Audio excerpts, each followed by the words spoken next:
नमस्कार। न तस्य रोगो न जरा न मृत्यु प्राप्तस्य योगाग्निमय शरीरम। रोग व्याधिलाई जित्नको लागि योग जति महत्त्वपूर्ण अर्को कुनै कुरा छैन। पृथ्वीमा भएका विभिन्न दुःखहरूलाई हामीले सन्तुलित गर्दै मोक्षसम्म पुग्ने एउटा बाटो हो योग भनेदेखि। त्यस्तै गरेर शरीरमा आरोग्यता, कान्ति, आभा, तेज बढाउने एउटा सशक्त साधन हो। तसर्थ आउनुहोस् आज हामी कसरी योगलाई हामीले पूर्णतया गर्न सक्छौं र योगलाई राम्रोसँग गर्नको लागि हामीले खास गरेर आज ढाडको दुखाइबाट बच्न सकिने योगलाई हामीले अपनाउने छौं। आउनुहोस् ढाडको दुखाइबाट हामी कसरी बच्न सक्छौं केही आसनहरू अभ्यास गर्ने छौं। You are welcome to join in this yoga session. Today I'm going to perform how we can recover from our back pain. If you have back pain or if you are suffering from back pain, now I would like to perform the special yoga posture so that we can heal and cure ourselves. ढाडको दुखाइलाई कसरी ठीक गर्ने त यसबारेमा हामी गर्नेछौँ। आउनुहोस् सबैभन्दा पहिला त तपाईले वार्म अप गरिसक्नु भएको हुनसक्छ अथवा वार्म अप नगरिकन योग गर्नु हुँदैन। तसर्थ वार्म अप गरिसके पछाडि गरिएको आसनहरूलाई म अपनाउने छु। र सबैभन्दा पहिला आउनुहोस् भुजङ्गासन। भुजङ्गासन गर्दाखेरि यसले तपाईको थाइराइडलाई पनि ठीक हुन्छ भने ढाडको दुखाइलाई पनि ठीक गर्छ। र भुजङ्गासन गर्दाखेरि विशेष गरेर तपाईँ यसरी रहनुहुन्छ र यसरी तपाईले आफ्नो शरीरलाई यसरी राख्नुभयो र यसरी राखिसकेपछि बिस्तारै खुट्टालाई छेड्दिनुहोस् र यो दुईटैलाई यसलाई हातलाई माथि उठाइदिनुहोस् र सकेसम्म तपाईँ माथि आकाशतर्फ हेर्नुहोस्। श्वास बाहिर छ अनि बिस्तारै दाहिनेतर्फ यसरी हेर्नुहोस्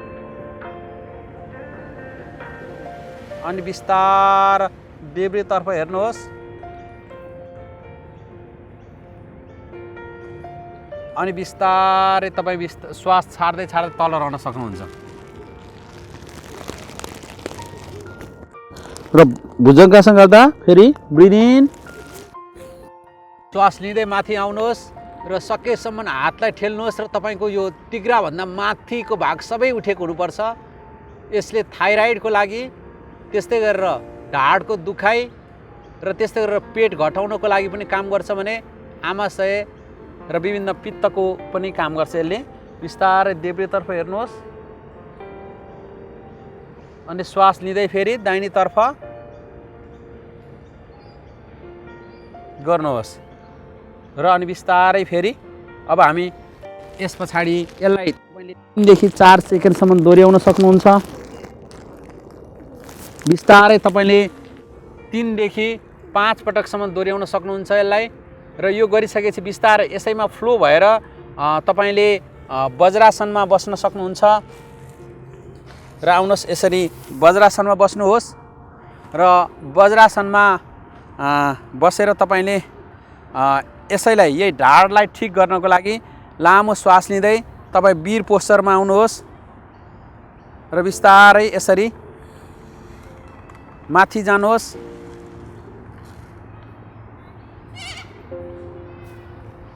र यसरी तपाईँ बिस्तारै फेरि लिएर आउनुहोस्। फेरि तपाईँ माथि श्वास लानुहोस्, श्वास तान्दै माथि जानुहोस्,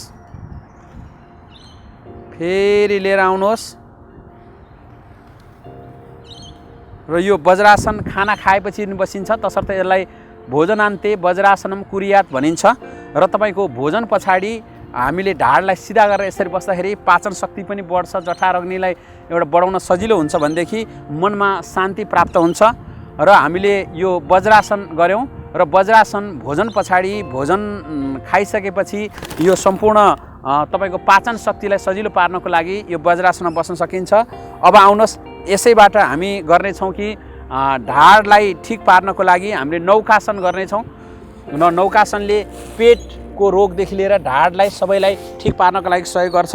आउनुहोस् नौकासन गर्नको लागि तपाईँ सिधा यसरी बस्नुहोस् र यसरी बसिसकेपछि बिस्तारै यो एउटा खुट्टालाई अगाडि बढाइदिनुहोस् र बिस्तारै अर्को खुट्टालाई पनि माथि राख्नुहोस् र यसरी माथि राखिसकेपछि तपाईँले दुईटै खुट्टालाई यसरी गर्नुभएको छ र बिस्तारै हातलाई पनि तपाईँले यसरी उठाइदिनुहोस् र यसरी 1 2 3 4 5 6 7 8 9 10 अनि फेरि बिस्तारै रिल्याक्स गरेर तपाईँ यसरी बस्न सक्नुहुन्छ र यसमा तपाईँ ब्रिथ इन गरेर बस्ने र तपाईँले चाहिँ आफ्नो शरीरलाई सन्तुलनमा ल्याउन सक्नुहुन्छ। ब्रिथ इन श्वास लिँदै अनि श्वासलाई रोकेर यसरी रोक्न सक्नुहुन्छ अनि 1 2 3 4 5 6 7 8 9 10 11 12 13 र बिस्तारै फेरि तपाईँले यो 13 पटकसम्म यसलाई दोहोऱ्याइ तपाईँले गर्न सक्नुहुन्छ र अझ यसलाई एडभान्स लेभलमा गर्दाखेरि पेट घट्नेदेखि लिएर ढाडको रोगलाई पनि ठिक गर्छ। तसर्थ बिस्तारै आउनुहोस्, यसलाई फेरि खुट्टालाई सिधा गर्नुहोस्, अर्को खुट्टालाई सिधा गर्नुभयो र अनि 1 2 3 4 गरेर तपाईँले यसरी डुङ्गालाई खियाएको जसरी हातलाई पनि चलाउन पनि सक्नुहुन्छ। तर श्वासलाई तपाईँले भित्री कुम्भकमा राखेर यो आसनलाई सक्नुहुन्छ। नौकासन मानिसको पाचन शक्तिदेखि लिएर ढाडको दुखाइ अन्य कुरालाई पनि यसले ठिक गर्छ। अब आउनुहोस्, यो सँगसँगै तपाईँले हामीले जानु शिरासन गरौँ। जानु शिरासन गर्दाखेरि हामीले ढाडलाई यसरी खुम्चाउँदै जाने होइन, यो डिस्कबाटै यसरी चाहिँ सुताउँदै ढाडलाई लिएर जाने। ढाडलाई सी आकारमा नलाने, ढाडलाई चाहिँ यो डिस्कलाई पछाडि थिचेर यसरी लान सक्नुहुन्छ। बिस्तारै आउनुहोस्, श्वास बाहिर फाल्दै फाल्दै फाल्दै फाल्दै फाल्दै श्वास बाहिर फालेर यो घुँडालाई तपाईँले घुँडामा टाउको राख्ने प्रयास गर्ने र त्यसपछि बिस्तारै ब्रिथ आउट डाउन। श्वास लिँदै लिँदै लिँदै माथि, श्वास फाल्दै फाल्दै तल।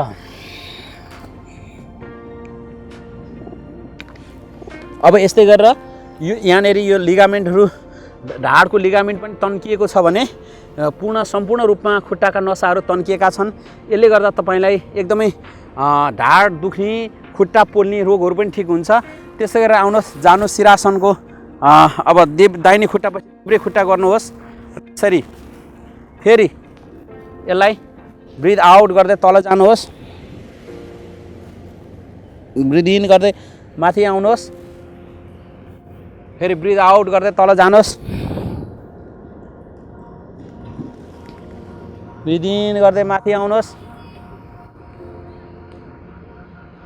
श्वास फाल्दै तल जानुहोस्,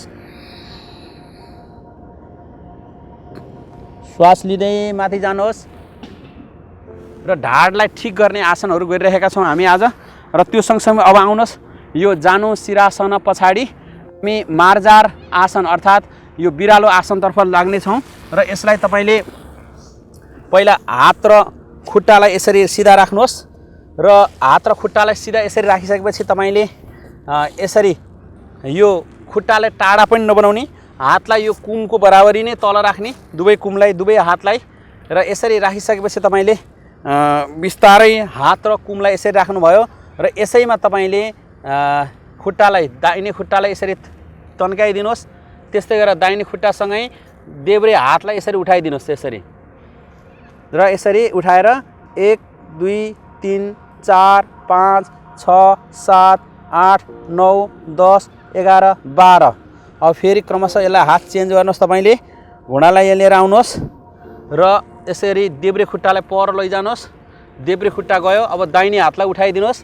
1 2 3 4 5 6 7 8 9 10 11 12। श्वास नर्मल हुन्छ यसमा र यसैमा यो चाहिँ गर्भवती महिलाले नि गर्न मिल्छ भनेदेखि महिनावारी भएकाहरूले पनि गर्न मिल्ने, अझ आमा दिदीबहिनीहरूको लागि उत्तम आसनको रूपमा मानिन्छ। अब आउनुहोस्, यसरी ख्याउ एन्ड ख्याट पोस्चर अर्थात् मार्जार तथा गौ पोस्चरमा, गौ आसनमा यसरी श्वास बाहिर फाल्दै ढाडलाई माथि उठाउनुहोस्, श्वास लिँदै माथि जानुहोस्, श्वास फाल्दै तल आउनुहोस्, पूर्ण रूपमा श्वास लिँदै माथि जानुहोस्, श्वास लिँदै माथि जानुहोस्। एवं रूपले यसलाई क्रमशः गर्न सक्नुहुन्छ।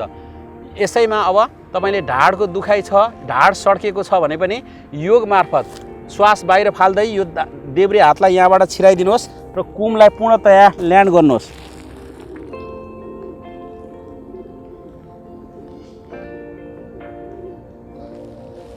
अनि बिस्तारै आउनुहोस् ब्रिथ इन। अनि त्यस्तै गरेर दाहिने हातलाई पनि तपाईले देब्रे हातबाट छिराइदिनुहोस्।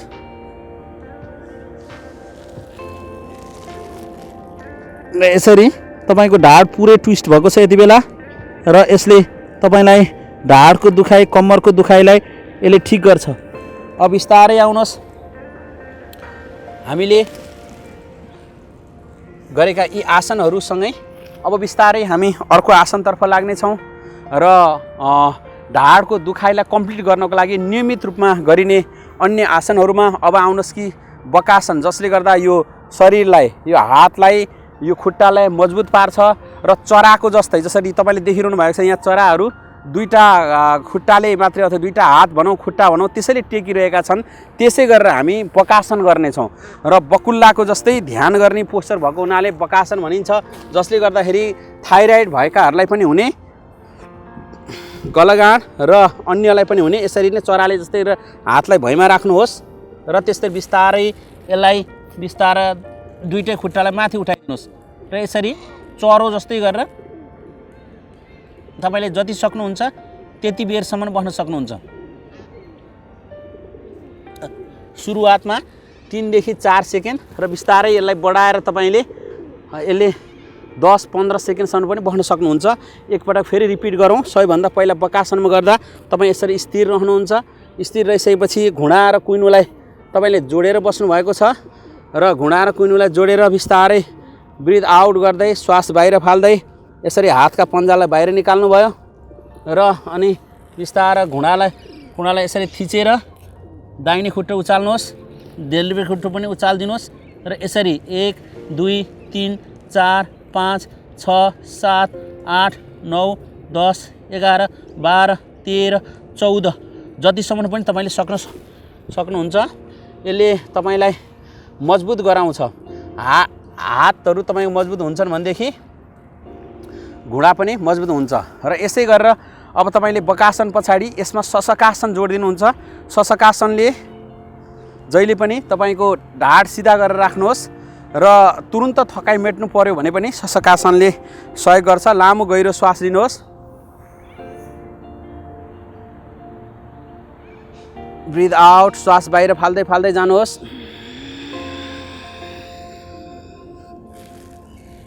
बिस्तारै टाउको यहाँ राख्नुहोस्।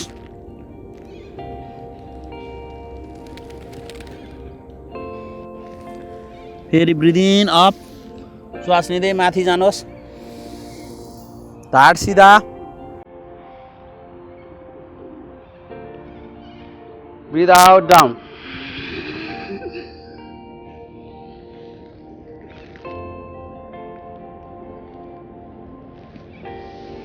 अब त्यसै गरेर सुप्त वज्रासनमा आउनुहोस्।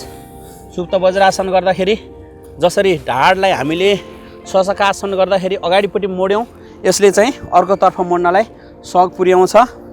र बिस्तारै आउनुहोस्, यसलाई बिस्तारै छोडिदिनुहोस् र पछाडिपट्टि हातलाई लिएर जानुहोस्। पूर्ण रूपमा तपाईँको अहिले तिघ्रा गर्दन सबै तन्किरहेको छ। जसरी गुलेलीमा रबर तन्किन्छ त्यस्तै गरेर तपाईँको सम्पूर्ण नौ नाडी नसा तन्किएको छ। आभा कान्ति वीर्य बढाउनको लागि, ढाड दुखेको सिधा गर्नको लागि, टन्सिलाइटिस, तपाईँको मनमा स्ट्रेस तनाव हुँदाखेरि अत्यन्त महत्त्वपूर्ण आसनको रूपमा यो सुप्त वज्रासनलाई लिइन्छ। यति बेला सम्पूर्ण अङ्ग प्रत्यङ्गहरू तन्किएका छन्। अब बिस्तारै आउनुहोस् र एकदम सिधले तपाईँले यसरी बस्न सक्नुहुन्छ। सुप्त वज्रासनलाई पुनः गरौँ। राम्रोसँग गर्नको लागि पहिला तपाईँ वज्रासनमा बस्नुहुन्छ। वज्रासनमा बसिसकेपछि बिस्तारै खुट्टालाई फिँजार दिनुहुन्छ। खुट्टालाई फिँजारेर बाहिर राखिदिनु भयो र बाहिर राखेर बिस्तारै तपाईँले कुमले, यो कुइनोले यसरी तपाईँले छोड्दै छोड्दै छोड्दै छोड्दै छोड्दै यसरी जानुभयो र यसरी गइसकेपछि बिस्तारै तपाईँले यसलाई पर पाराइदिनु भयो र यसरी तपाईँले तनक्क तन्काउनुहोस् र यसमा तपाईँको खुट्टा दुईपट्टि भएको हुनाले तपाईँको शरीर चाहिँ जमिनमा छ, हात तन्किएको छ। त्यस्तै गरेर तपाईँको ढाड तल छ र यो यस्तो सुखानुभूति दिने आसन हो कि र हाम्रा ढाड, कलेजो यो फोक्सोलाई पनि यसले ठिक गर्छ र यो सुप्त वज्रासन थियो र यो सुप्त वज्रासन गरिसकेपछि अब ढाड दुखाइको लागि अब आउनुहोस् हामी अर्को आसनतर्फ आखिरी आसनतर्फ लाग्नेछौँ र ढाड दुख्ने मान्छेहरूले अथवा थाइराइड हुनेहरूले नियमित रूपमा यो आसन गर्दाखेरि उहाँहरूलाई पूर्ण रूपमा स्वास्थ्यको लाभ हुन्छ। आउनुहोस् अब यसरी यो खुट्टालाई यहाँ राख्नुहोस् देब्रे खुट्टा माथि र यसरी घुँडालाई दाहिने हातले पेल्ने र त्यसपछि यसरी चाहिँ तपाईँले तन्काउनुहोस्। यसरी धकेल्ने र तान्नेको क्रम हुन्छ यसमा। यसरी दाहिने खुट्टो देब्रे घुँडामाथि छ अनि यो हातलाई तपाईँले घुँडाले धकेल्नु भएको छ भने देब्रेबाट तानिरहनु भएको छ। यसरी तान्दाखेरि धकेल्ने र तान्ने भइरहेको छ र यसले पुरै तर लिगामेन्टमा चाहिँ यसले दखल दिइरहेछ। अब त्यस्तै गरेर आउनुहोस् कि तपाईँ देब्रे खुट्टालाई पनि माथि चढाउनुहोस् र चढाएर यसरी तान्नुहोस्। तान्ने र धकेल्ने भइरह्यो यसले र यसले तान्ने र धकेल्ने हुँदाखेरि पूर्ण रूपमा तपाईँले भित्र असर नगरिकन चाहिँ कहिले पनि बस्नु हुँदैन। यो गर्दाखेरि तपाईँले तन्किएको महसुस हुनु पर्यो र यसरी बस्नुभयो र बिस्तारै तपाईँले अब यो आसन पछाडि दुईटै हातलाई यो ढाड मुनि लिएर जानुहोस् र ढाड मुनि लिएर गएर बिस्तारै यसरी तपाईँले ढाडलाई थिच्नुहोस्। बिस्तारै 1 2 3 4 5 6 7 8 9 10 भनेर थिचिदिनुहोस्। फेरि उठाउनुहोस्। फेरि यो हत्केलालाई ढाड मुनि राखेको छ बिस्तारा फेरि दबाउनुहोस्। 1 2 3 4 5 6 7 8 9 10 यसरी चाहिँ तपाईँले राख्न सक्नुहुन्छ र यसरी हामीले ढाडको दुखाइलाई ठिक गर्न त्यस्तै र तनावलाई अर्थराइटिसलाई थाइराइडलाई ठिक गर्ने खालका यी आसनहरू हामीले भर्खरै सक्यौँ। मार्जार पोस्चर, भुजङ्गासन, त्यसै गरी मण्डुकासन, सुप्त वज्रासन, बकासनलाई हामीले सक्यौँ र तपाईँले नियमित रूपमा अभ्यास गरियो भने अत्यन्त राम्रो हुन्छ र योगले आफ्नो शरीर बल मात्रै होइन मनोबल आत्मबल बढाउँछ। आज संसारमा आइरहेको व्याधिहरूलाई नोक्सान गर्नु छ भने व्याधिहरूबाट बच्नु छ र तपाईँको इम्युन शक्ति अथवा जीवनी शक्तिलाई बढाउनु छ भने योगभन्दा ठुलो बल छैन। तसर्थ नित्य तपाईँले गर्नुभएको आधा घन्टाको लगानी तपाईँको शरीरको लागि तपाईँको शरीर स्वस्थ हुनु भनेको परिवारको सम्पत्ति बच्नु हो भने विश्व समुदायमा एउटा दक्ष जनशक्ति बन्नु हो। ओम नमस्कार।